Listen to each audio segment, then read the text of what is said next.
Hello friends, welcome to crack dear let's CTET. इस video में हम लोग मैथ्स पेडागोजी के कुछ इंपॉर्टेंट प्रीवियस ईयर क्वेश्चंस देखेंगे जो कि सीटेट एग्ज़ाम के लिए आप लोगों को हेल्पफुल होंगे। आप इन क्वेश्चंस को एज ए मॉक टेस्ट के रूप में भी सॉल्व कर सकते हैं और अपने स्कोर कमेंट बॉक्स में बता सकते हैं। चलिए देखते हैं आज का पहला क्वेश्चन। आकृतियों के निम्नलिखित पहलुओं में से किसका प्राथमिक स्तर से कोई संबंध नहीं है? तो कौन सी आकृतियाँ प्राथमिक स्तर से संबंधित नहीं हैं? ऑप्शन ए प्रतिरूप या पैटर्न, ऑप्शन बी कोण, ऑप्शन सी सममिति या ऑप्शन डी चौपड़। तो इस क्वेश्चन का राइट आंसर कौन सा होगा? ऑप्शन बी कोण या एंगल। तो एंगल का प्राथमिक स्तर से कोई भी संबंध नहीं होता है। चलिए नेक्स्ट क्वेश्चन देखते हैं। वास्तविक जिंदगी से गणित का संबंध बनाने के लिए अंतर विषयों को विकसित करने के लिए निम्नलिखित में से किन मूल्यांकन योजनाओं का उपयोग किया जा सकता है? तो वास्तविक जिंदगी से गणित को संबंधित करने के लिए किन मूल्यांकन योजनाओं का उपयोग किया जा सकता है? ऑप्शन ए क्षेत्रीय भ्रमण, मौखिक परीक्षा, ड्रिल या कार्यपत्रक, ऑप्शन बी सर्वेक्षण, परियोजना, जांच सूची, ऑप्शन सी क्षेत्रीय भ्रमण, मौखिक परीक्षा, जांच सूची या ऑप्शन डी क्षेत्रीय भ्रमण, सर्वेक्षण और परियोजना। तो इस क्वेश्चन का राइट आंसर कौन सा होगा? ऑप्शन डी क्षेत्रीय भ्रमण, सर्वेक्षण और परियोजना। इन तीन मूल्यांकन योजनाओं के द्वारा गणित का संबंध वास्तविक जिंदगी से और अंतर विषयों को विकसित करने के लिए किया जा सकता है। नेक्स्ट क्वेश्चन है, एक दिए हुए आयत और समांतर चतुर्भुज का क्षेत्रफल समान है, परंतु कक्षा 4 के अनेक शिक्षार्थियों ने उत्तर दिया है कि समानांतर चतुर्भुज का क्षेत्रफल अधिक है। तो शिक्षक शिक्षार्थियों को यह समझने में किस प्रकार सहायता कर सकता है कि दोनों के क्षेत्रफल समान है? ऑप्शन ए कागज मोड़ने के प्रयोग से, ऑप्शन बी पैमाने के प्रयोग से, ऑप्शन सी जियो बोर्ड के प्रयोग से या ऑप्शन डी आलेख या ग्राफ पेपर के प्रयोग से। तो इस क्वेश्चन का राइट आंसर होगा ऑप्शन सी जियो बोर्ड के प्रयोग से। तो जियो बोर्ड एक बोर्ड होता है जिसमें कुछ उभरे हुए डॉट्स या कील लगे हुए होते हैं, जिनमें एक धागे की सहायता से या एक डोरी की सहायता से कुछ आकृतियों को बना के दिखाया जा सकता है। तो जियो बोर्ड के द्वारा छात्रों को क्षेत्रफल के बारे में बताया जा सकता है। नेक्स्ट क्वेश्चन है, दो दशमलव संख्याओं के योग की संकल्पना को पढ़ाने के लिए निम्नलिखित में से किस शिक्षण अधिगम का कौन सा साधन सर्वाधिक उपयुक्त होगा? Option A geo board, option B मोती और माला, ऑप्शन सी ग्राफ पेपर या ऑप्शन डी गिनतारा। तो इस क्वेश्चन का राइट आंसर होगा ऑप्शन सी ग्राफ पेपर। जब दशमलव संख्याओं के बारे में बच्चों को पढ़ाना होता है तो ग्राफ पेपर सर्वाधिक उपयुक्त साधन होता है। चलिए नेक्स्ट क्वेश्चन देखते हैं। नेक्स्ट क्वेश्चन है, निम्नलिखित में से कौन सा सही नहीं है? तो यहाँ पे आप ऑप्शन देख सकते हैं। तो इस क्वेश्चन का राइट आंसर होगा ऑप्शन डी 55 लीटर और 55 मिलीलीटर। तो मिलीलीटर को जब लीटर में बदलेंगे तो 1000 से डिवाइड करेंगे तो यहाँ पे हमको प्राप्त होगा 0.055। तो जब 0.055 को 55 में ऐड करेंगे तो यहाँ पे हमको मिलना चाहिए 0.055 और यहाँ पे दे रखा है 55.55 जो कि रॉन्ग हो गया। तो यहाँ पे सही नहीं है। तो इस क्वेश्चन का राइट आंसर होगा ऑप्शन डी। नेक्स्ट क्वेश्चन है, गणितीय खेल और पहेलियाँ मदद करते हैं। तो ऑप्शन है गणित के प्रति सकारात्मक प्रवृत्ति को विकसित करने में, गणित प्रतिदिन के विचारों में संबंध स्थापित करने में, ऑप्शन सी गणित को आनंददायक बनाने में या ऑप्शन डी समस्या समाधान के कौशल को प्रोत्साहित करने में। तो यहाँ पे चारों ही ऑप्शन ठीक हैं। तो इस क्वेश्चन का राइट आंसर होगा ऑप्शन बी, क्योंकि गणित के द्वारा सकारात्मक प्रवृत्ति को भी बढ़ाया जा सकता है, गणित और प्रतिदिन के विचारों में संबंध स्थापित किया जा सकता है, गणित को आनंददायक भी बनाया जा सकता है और समस्या समाधान के कौशलों में खेल और पहेलियाँ मदद करते हैं। नेक्स्ट क्वेश्चन है, साबुन की एक टिकिया का आकार यहाँ पे दे रखा है और दो पेटियों में जिनकी माप दे रखी है। तो इन टिकियों की अधिकतम संख्या कितनी पैक की जा सकती है? तो जो पैक की गई टिकियों की संख्या कितनी हो जाएगी? यहाँ पे जिस बॉक्स में रखना है उसका क्षेत्रफल और एक टिकिया का क्षेत्रफल यहाँ पे हम लोग निकाल लेंगे। तो यहाँ पे दे रखा है 56 बॉक्स का क्षेत्रफल दे रखा है जो कि सेंटीमीटर में है। यहाँ पे 0.4 मीटर में है तो इसको सेंटीमीटर में कन्वर्ट कर लेंगे 100 से मल्टीप्लाई करके। यहाँ पे भी 0.25 है, इसको भी 100 से मल्टीप्लाई कर लेंगे जिससे ये सेंटीमीटर में कन्वर्ट हो जाएगा। और यहाँ पे एक टिकिया का क्षेत्रफल जो कि पहले इसको हम लोग सॉल्व कर लेते हैं। तो यहाँ से पॉइंट हटाएंगे तो ये दोनों ज़ीरो कैंसिल हो जाएंगे, यहाँ से पॉइंट हटाएंगे तो एक ज़ीरो कैंसिल हो जाएगा। तो हम लोगों के पास कितना बचा, हम लोगों के पास बचा 56 × 4 × 10 × 25 अपॉन में एक टिकिया का क्षेत्रफल मतलब 7 × 5 × 2.5। अब इसको सॉल्व कर लेंगे, यहाँ से पॉइंट हटाएंगे तो यहाँ पे एक ज़ीरो बढ़ जाएगा। इस 25 से ये 25 कैंसिल और इस 5 से ये, तो ये 20 बढ़ जाएगा और 7 से ये 8 बढ़ जाएगा। तो यहाँ पे हम लोग मल्टीप्लाई करा लेंगे तो ये कितना आ जाएगा, 4 2 जा 8, 8 8 जा 64 मतलब 640। तो एक टिकिया कितनी, एक बॉक्स में कितनी टिकिया रखी जा सकती हैं, 640। तो यहाँ पे दो पेटियों में कितनी टिकिया रखी जा सकती हैं, यहाँ पे मल्टीप्लाई 2 कर देंगे यानी 8 12 8 0 1280। तो कितनी टिकियों को पैक किया जा सकता है, 1280। तो इस क्वेश्चन का राइट आंसर हो जाएगा ऑप्शन ए। नेक्स्ट क्वेश्चन है, गणित में प्रतिचित्रण के लिए निम्नलिखित में से कौन सा कथन सत्य नहीं है। प्रतिचित्रण यानी डिस्क्रिप्शन।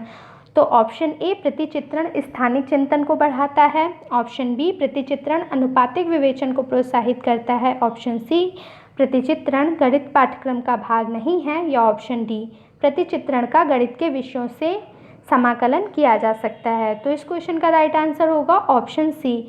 ऐसा नहीं है कि प्रतिचित्रण का गणित पाठ्यक्रम से संबंध नहीं है। तो यहाँ पे दे रखा है कि प्रतिचित्रण गणित पाठ्यक्रम का भाग नहीं है, तो ये गलत है। जो कि यहाँ पे पूछा गया था सत्य नहीं है, इसलिए ऑप्शन सी राइट हो जाएगा। नेक्स्ट क्वेश्चन है, कक्षा 4 के अधिकतर शिक्षार्थी सोचते हैं कि दो संख्याओं के गुणन से प्राप्त संख्या सदैव दोनों संख्याओं से बड़ी होती है। आप यह कैसे प्रदर्शित करेंगे कि यह सदैव सत्य नहीं होता है। ऑप्शन ए, एक पूर्ण संख्या और एक भिन्न के गुणन की कलन विधि को संख्या रेखा पर प्रदर्शित करके। ऑप्शन बी, इसी संख्याओं के बार बार योग के द्वारा प्रदर्शित करके। ऑप्शन सी, दो दशमलव संख्याओं के गुणन की कलन विधि प्रदर्शित करके। या ऑप्शन डी, ग्रिड पेपर पर दो दशमलव संख्याओं के गुणन को प्रदर्शित करके। तो जैसे कि पहले क्वेश्चन में हम लोगों ने देखा था कि दशमलव संख्याओं को सबसे अच्छे तरीके से ग्राफ पेपर पर या ग्रिड पेपर पर पढ़ाया जा सकता है। तो यहाँ इस क्वेश्चन में राइट आंसर होगा ऑप्शन डी, ग्रिड पेपर पर दो दशमलव संख्याओं के गुणन को प्रदर्शित करके छात्रों को यह समझाया जा सकता है कि यह आवश्यक नहीं है कि दो संख्याओं के गुणनफल से प्राप्त संख्या हमेशा बड़ी ही प्राप्त होगी।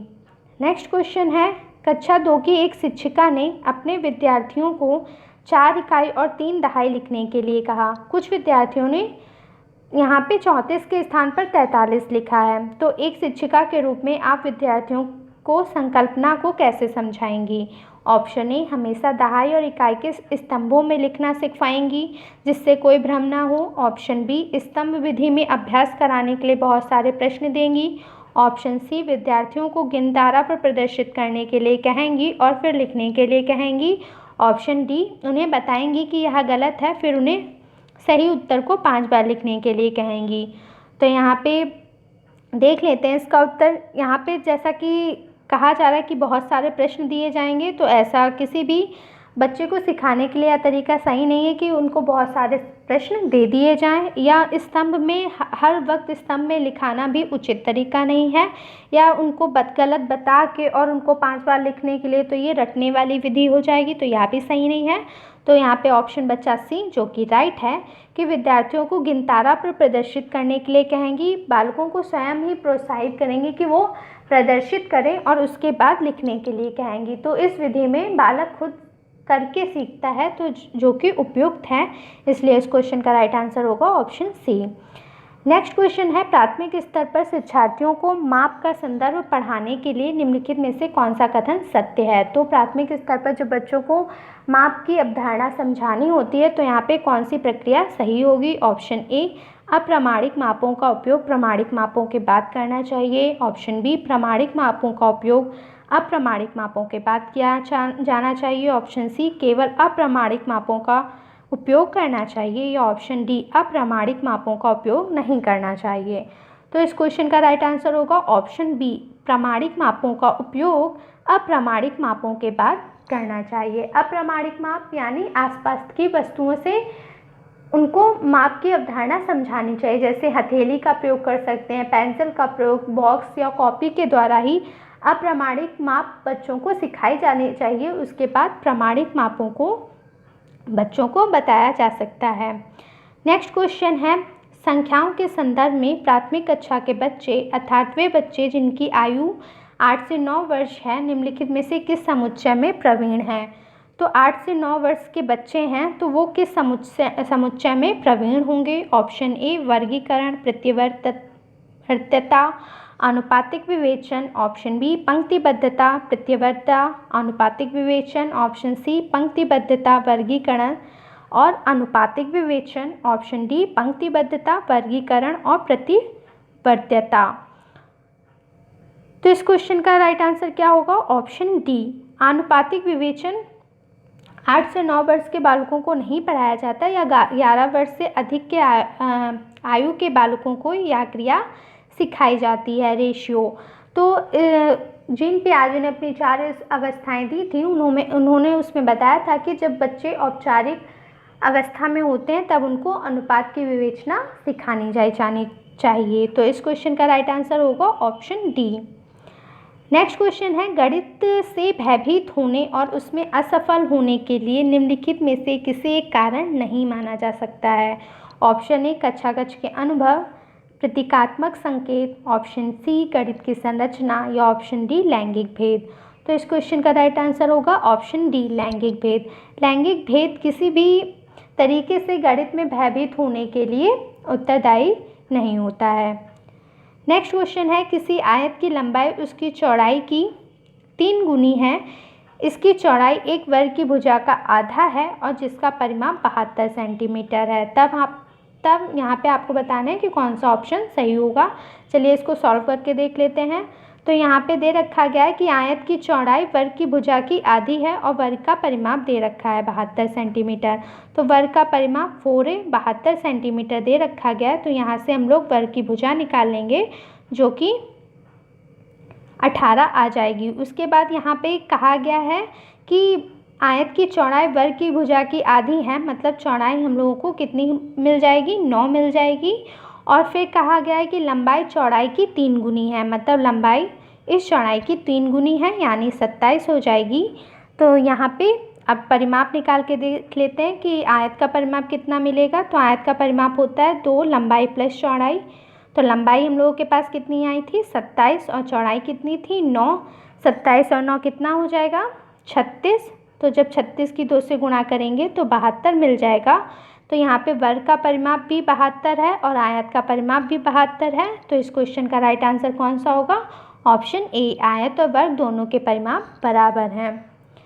नेक्स्ट क्वेश्चन है, गणित के कक्षाकक्ष में दृष्टिबाधितों के लिए निम्नलिखित में से किसका प्रयोग शिक्षा के साधनों के रूप में किया जा सकता है। ऑप्शन ए टेलर का गिनतारा, भिन्न का किट, संख्या चार्ट। ऑप्शन बी संख्या चार्ट, कंप्यूटर, जियो बोर्ड। ऑप्शन सी टेलर का गिनतारा, कंप्यूटर, जियो बोर्ड, या ऑप्शन डी कंप्यूटर, संख्या चार्ट और जियो बोर्ड। तो इस क्वेश्चन का राइट आंसर कौन सा होगा। ऑप्शन सी, क्योंकि जहाँ भी संख्या चार्ट है वो इस क्वेश्चन का राइट आंसर नहीं हो सकता, क्योंकि दृष्टिबाधित बालकों को वैसे भी देखने में दिक्कत होगी, तो संख्या चार्ट के द्वारा उनको अच्छे से नहीं सिखाया जा सकता है। तो इस क्वेश्चन का राइट आंसर है ऑप्शन सी टेलर का गिनतारा। कंप्यूटर, आजकल कंप्यूटरों के माध्यम से भी ब्रेल लिपि सिखाई जा सकती है, इसलिए यहाँ पे कंप्यूटर सही है। और जियो बोर्ड में भी वो लोग कुछ उभरी हुई डॉट्स होती हैं तो उनको छूकर आकृतियों को अच्छे से समझ सकते हैं। तो इस क्वेश्चन का राइट आंसर है ऑप्शन सी। आज के वीडियो में इतने ही क्वेश्चन। होपफुली वीडियो अच्छा लगा होगा। वीडियो अच्छा लगा हो तो वीडियो को लाइक कीजिएगा, शेयर कीजिएगा और चैनल को सब्सक्राइब कीजिएगा। मिलते हैं नेक्स्ट वीडियो में। Thanks for watching.